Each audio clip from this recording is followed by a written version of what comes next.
BJP அதிமுகவும் மக்களை பத்தி கவலைப்படாம மதத்துக்காக கவலைப்படுறாங்க. இதுதான் அவங்க அரசியல். தமிழ்நாட்டில் மதத்துக்கு ஆபத்துன்னு அதிமுக வச்சுக்கிட்டு பாஜக பேசுறாங்க. உண்மையிலே சொன்னா தமிழ்நாட்டில் பாஜக கூட்டணிக்கு தான் இப்ப ஆபத்து. மிஸ்டு கால் எல்லாம் கொடுத்து பார்த்தாங்க, கட்சி வளர்க்க முடியாம போனவங்க தன்னுடைய அரசியல் லாபத்துக்காக இப்ப கடவுள் பெற மிஸ்யூஸ் பண்றாங்க.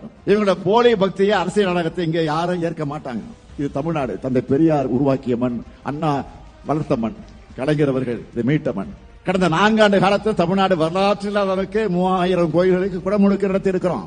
அதே போல 84 கோடி ரூபாய் மதிப்பீட்டில் தேவாலயங்களையும் மசூதிகளையும் புனரமைக்க நிதி ஒதுக்கி இருக்கிறோம். இதுதான் நம்ம திராவிட மாடல்.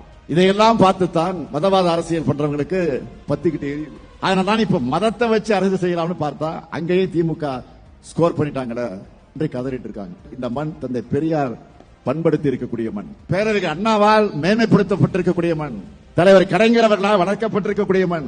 இப்படிப்பட்ட தலைவர்களை நீங்க கொச்சைப்படுத்தி வீடியோ போடுறீங்க. அதை கைகட்டி வேடிக்கை பார்க்குது யாரு? அண்ணா பேர்ல கட்சி நடத்துகிற கூட்டம். அண்ணா பேரையே அவங்க அடமானம் வச்சுட்டாங்க. இன்னைக்கு கட்சியை அடமானம் வைக்கிறவங்க நாளைக்கு தமிழ்நாட்டை அடமானம் வைக்க நாம அனுமதிக்க கூடாது. தமிழ்நாடு தன்மானம் உள்ள தமிழ்நாட்டு மக்களும் இந்த மண்ணுக்கு எதிராக பின்னப்படுகிற சதி வேலைகளோட நோக்கத்தை புரிஞ்சு தமிழினத்துக்கும் எதிரானவங்களுக்கும் எதிரிகளுக்கும் துணை போக துரோகிகளுக்கும் ஒரு சேர பாடம் புகட்டணும்.